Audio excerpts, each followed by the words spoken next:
This is a ESAP welding helmet. It works for welding and grinding.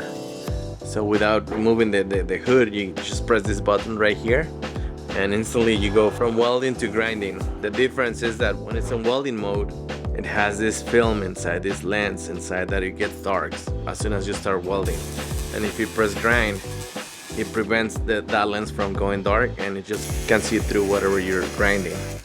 And it's a digital helmet that you have multiple options. You know, as you see right here, you have the grinding option if you want to manually do it from here. Memory has 6 different sets that you can, you know, set up even maybe for different people.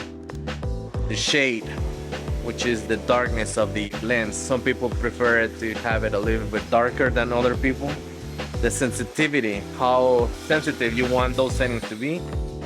And the delay, the seconds that it takes for that lens to work. If you want it to start working right away, some people likes to wait just like a second before it goes dark. That way you see, you know, where that first spark, you know, lands, which is not safe for your eyes, but some people likes it, so you have those options. So yeah, it's a pretty cool helmet. It's a $500 helmet. This is me with the helmet. This is me without the helmet. Where are the Iron Man buttons? The Iron Man buttons, yeah, somewhere right here in my chest.